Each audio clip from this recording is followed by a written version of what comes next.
Selain Malaysia, kepercayaan terhadap Garuda turut dipercayai di India, Indonesia, Mongolia dan Thailand. Hai, selamat datang ke channel Cerita Rakyat. Jangan lupa like, komen, share dan subscribe sebagai tanda sokongan anda kepada channel ini.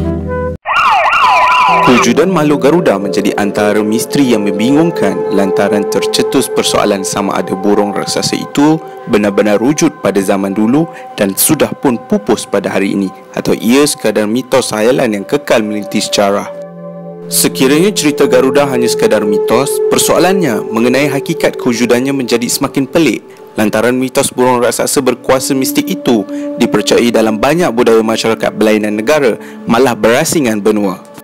Selain Malaysia, kepercayaan terhadap Garuda turut dipercayai di India, Indonesia, Mongolia dan Thailand.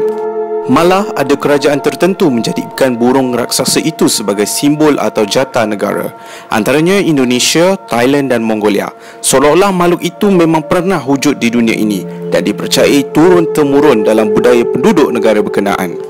Sejarah kepercayaan terhadap Garuda di tanah Melayu dipercayai berasal daripada kisah yang diceritakan dalam manuskrip purba hikayat Merong Mawangsa ataupun sejarah Kedah. Mengikut cerita, pada masa dulu Garuda bersarang di Pulau Langkawi, kini dikenali sebagai Langkawi. Garuda kemudian didatangi burung Raja Wali yang memaklumkan bahawa putera Rom akan berlayar menuju ke China untuk berkahwin dengan puteri kerajaan itu. Garuda kemudian memasang tekad untuk menggagalkan perkahwinan antara dua kuasa besar dunia berkenaan, atau ia akan menghilangkan diri dari dunia manusia sekiranya usaha itu gagal. Garuda kemudian terbang ke benua China dan menyambar puteri Maharaja China bersama dua dayang dengan kuku besarnya. Si puteri bersama dua pengiring yang diculik itu kemudian disembunyikan di Langkapuri. Apabila armada Empire Rom mula merentas lautan pula, Garuda menyerang angkatan laut berkenaan sehingga menyebabkan semua bahtera karam dan ramai anak kapal lemas. Garuda berasa bangga kerana hasratnya menggagalkan perkahwinan antara putera Rom dan puteri China berjaya. Akan tetapi, burung raksasa itu tidak menyedari bahawa putera Rom sebenarnya berjaya menyelamatkan diri dengan berpaut pada papan ketika hanyut di lautan. Sekumpulan jin yang mengetahui akan serangan Garuda kemudian bertindak menyelamatkan putera Rom dan puteri China itu. Kedua-dua pewaris kuasa besar dunia itu kemudian berjaya disatukan. Garuda yang berasa kecewa kerana usahanya gagal kemudian bertindak menghilangkan diri daripada dunia manusia buat selama-lamanya. Selain cerita hikayat berkenaan, kisah mengenai Garuda sebenarnya berbeza mengikut warisan sastra sesuatu negara.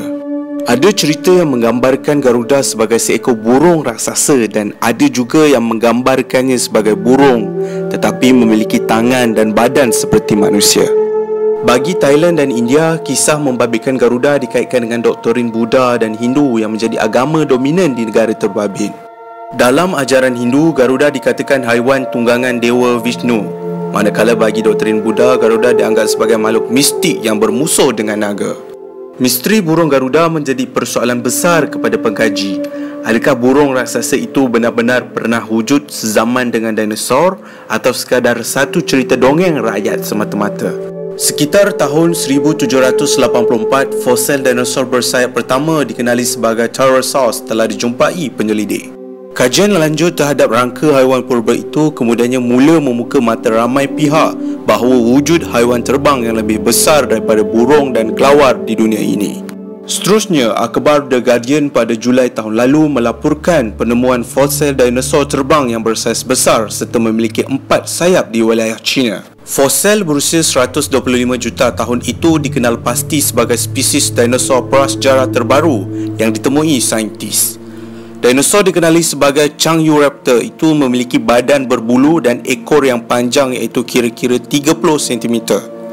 Panjang keseluruhan haiwan itu pula sekitar 1.2 meter. Berdasarkan rangka haiwan purba itu, golongan pelukis menggambarkan rupa asal haiwan prasejarah itu seakan-akan gambaran burung raksasa Garuda yang banyak diceritakan dalam mitos pelbagai bangsa di seluruh dunia.